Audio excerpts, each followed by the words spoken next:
Em primeiro lugar, eu gostaria de agradecer ao convite do promotor Laerte Levay, que organiza esse belíssimo evento, e dizer que estou muito feliz de estar aqui, também agradecer a todos que prestigiam esse seminário. Bom, assim como os objetos tridimensionais, eles nada mais são, em essência, do que a sua constituição físico-química, o que... Oi? Um pouquinho para lá que tá no seu olho essa luta. Tá bom aqui? Então, vamos lá. Recomeçando, então. Assim como os objetos tridimensionais, eles nada mais são, em essência, do que a sua constituição físico-química, o que lhes confere sentidos e significados é o uso social a eles atribuído. Ao longo da história humana, fundamentalmente da história das relações entre os homens e os animais aos animais foram sendo dados os mais variados usos sociais, eles que não são coisas, mas tratados como se coisas fossem. Não é? Usos esses dados conforme as necessidades humanas e as possibilidades de utilização prática dos animais para suprir essas necessidades, primordialmente nas atividades econômicas. Como força de tração, utilizados para as atividades agrícolas, do arado de boi no Neolítico, utilizando aqui a taxonomia criada pelo Worcester e o Thomson para organizar peças em museus, a charrua que possibilitou atar o arado ao cavalo no século IX, possibilitaram ao homem empreender duas das mais significativas revoluções do nosso passado, as revoluções agrícolas, das quais, respectivamente, derivam duas outras. A Revolução Neolítica, que levou o homem a habitar praticamente todo o planeta, e o Renascimento Urbano do século XI. Então, domesticados, criados para constituir reservas de alimentos para épocas de escassez agrícola, já desde o Neolítico, adestrados para a domesticação de outros animais, utilizados como arma de caça e para a proteção de grupos humanos, a funcionalidade atribuída aos animais para as atividades humanas é dada segundo as necessidades humanas. E essa natureza de relações que pautou na história as relações entre humanos e animais. A concepção moderna dos animais de estimação, objetos atualmente de extrema fetichização, também encontra antigos correspondentes no uso social atribuído, por exemplo, aos cães, que em sociedades agrárias e pastoris ainda protegem tanto a lavoura e o rebanho, quanto o grupo de sociedade para com o qual desenvolvem condutas que revelam claramente o sentido de pertencimento. Sentimento que em várias sociedades foi e vem sendo correspondido por humanos, a ponto de hoje os animais de estimação serem compreendidos como componentes do núcleo familiar para muitas sociedades e tratados mais como humanos privilegiados do que humanos despossuídos, nas sociedades de classe, fundamentalmente nas sociedades capitalistas. Contudo, o foco de análise para o qual eu pretendo enveredar na presente exposição se refere a outro uso social dado aos animais: o entretenimento no sofrimento e na aniquilação de que são objetos. Quando o animal é colocado frente ao outro, instigado a enfrentamento, caso das rinhas, ou quando o animal é colocado contra o humano, situação em que sua aniquilação reafirma a superioridade na arena que simula a guerra do humano frente à besta. Tanto é que não há condenação mais vil ao humano do que ser devorado pelo animal, desde as covas dos leões para cristãos aos corvos nas crucificações. O sofrimento e a aniquilação do animal como espetáculo, de forma mascarada, como hoje nos circos, pois o que vemos ali é apenas o resultado posterior da violência anterior, que é o adestramento, ou revelada, como nas touradas e rodeios, onde a violência explícita é o cerne do entretenimento, revelam algo sobre a condição humana que eu pretendo abordar sob uma ótica restrita. O espetáculo, a luta e a aniquilação do animal pelo homem, e a vitória do homem não só sobre o animal, mas sobre si mesmo, na Praça de Touros como alegoria de guerra. O pintor espanhol Pablo Picasso foi, dos pintores contemporâneos, aquele que mais referências fez ao universo das touradas. Mas não de forma crítica sobre as próprias touradas, como pretendemos prescrutar aqui, senão de forma exaltadora de uma certa poética. O Picasso ele era um apaixonado pelas touradas, não um crítico delas. Tanto é que frequentou até o fim da vida as touradas em Arles.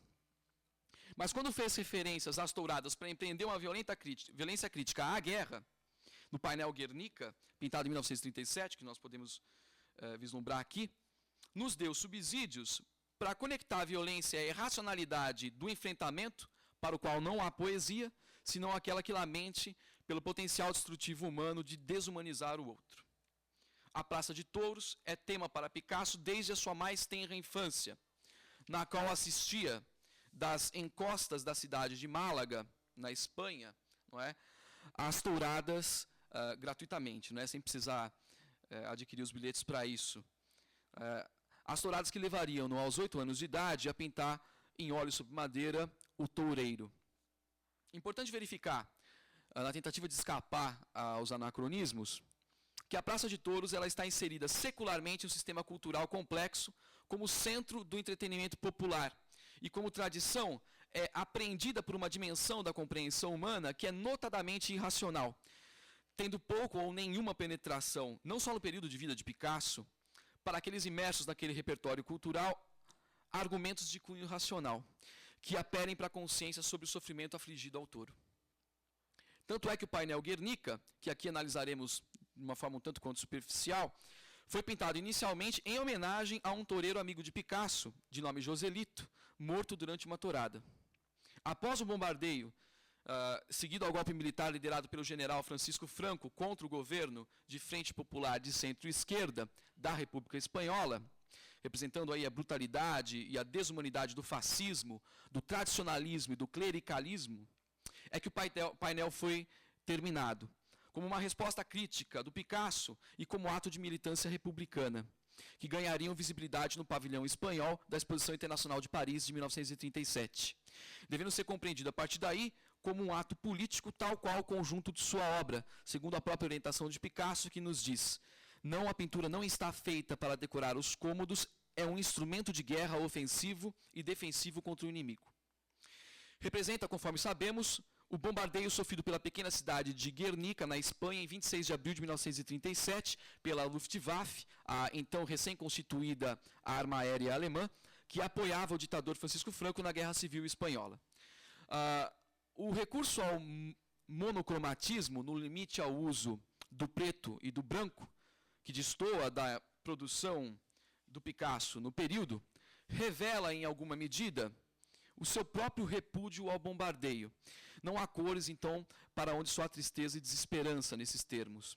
Figuras cubistas despedaçadas numa pintura com referências notadamente surrealistas. A obra ela é expoente estético das vanguardas, ao mesmo tempo em que refere os frisos gregos. O olhar do observador ele é direcionado intencionalmente à esquerda, pelo olhar da mulher que empreende o mesmo movimento.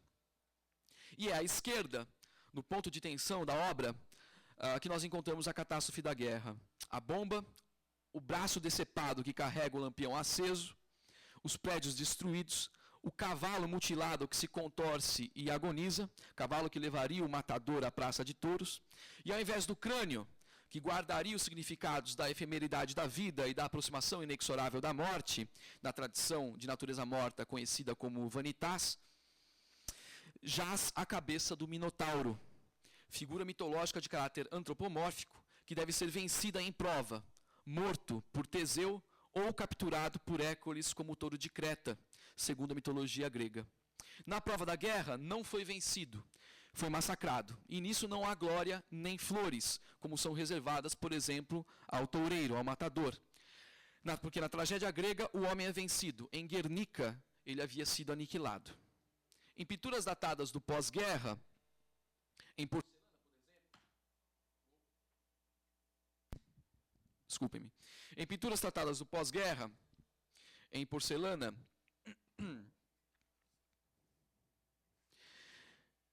Em porcelana, por exemplo, as que mais vendiam no ateliê de Picasso, o tema da tourada como crítica passou a ser um tema constante na produção posterior a Guernica. Insistia no monocromatismo, na mesma concepção estética da sua mais famosa obra, criava uma espécie de padrão estético para o Picasso a partir daí. Aproveitando-se da forma circular e do relevo do prato de porcelana, similar a uma arena, circundavam a faixa superior do prato, representações de uma fria e impassiva plateia. Via de regra desfigurada, inexpressiva, impassível, frente ao enfrentamento do homem com o minotauro, não é, na parte rasa do prato. O silêncio que salta aos olhos aí, ele não denota nem medo nem passividade, ele está carregado de possibilidades de sadismo, segundo algumas leituras. Nesses termos, o centro do prato segue sendo Guernica, onde o matador brutaliza a presa sob o sádico silêncio europeu. Para o matador, na Praça de Touros, vencer o Minotauro não é aniquilar apenas o animal, senão o animal que existe dentro de si, bem como representa a vitória final da razão sobre o mito, postado numa dimensão de racionalidade insuportável ao homem, que graças ao advento, aos adventos da modernidade e da racionalização, não é, que implica a vida moderna, havia levado a humanidade a experimentar as 2 guerras mundiais, contradizendo o próprio signo do progresso, mas que não havia ainda elaborado a catastrófica experiência vivida. É o que salta aos olhos em Guernica. A irracionalidade do morticínio, viabilizada pela racionalidade da técnica, do impacto devastador dos armamentos modernos, por exemplo, das primeiras aeronaves de voo picado da história militar, os Junkers JG-187, os Stuka, que estavam sendo ainda testados pela Luftwaffe. Então Guernica funcionava nesses termos tão somente como um campo de experimentos na racionalidade da ciência bélica alemã. O homem que aniquila o animal tenta inutilmente aniquilar a dimensão instintiva que existe dentro de si em nome dessa racionalidade e que entra em conflito direto com sua dimensão racional quando a racionalidade é alçada à virtude de primeira grandeza e os instintos à condição da vil repugnância. Daí o homem dissimula sua animalidade sobre polidas condutas, a etiqueta é uma delas, ainda que como assassinos no momento seguinte.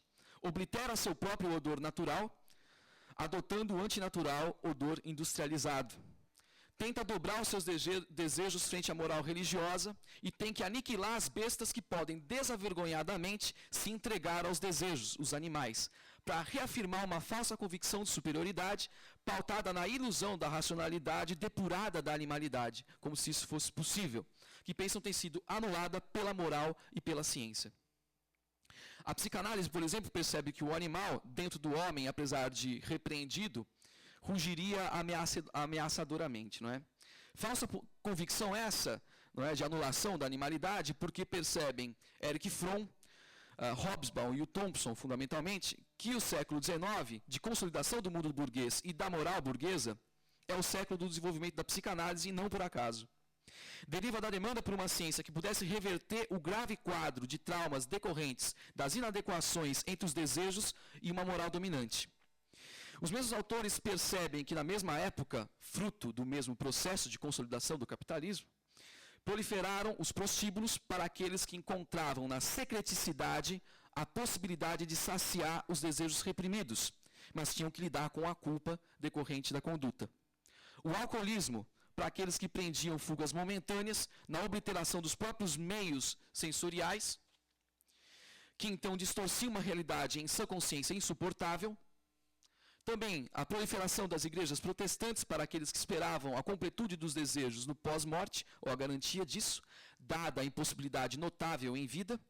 E também o fenômeno do suicídio, para aqueles que desistiam de esperar frente ao quão insuportáveis eram os códigos de conduta como fatos sociais e o recalcamento das restrições sociais, não é, naquele contexto de modo de produção e consolidação do capitalismo industrial.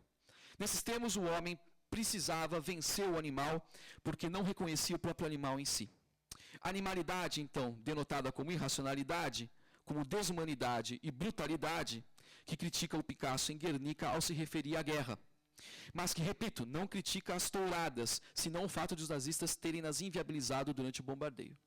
Porque o cavalo que agoniza, não pôde levar o matador à arena, à Praça de Touros.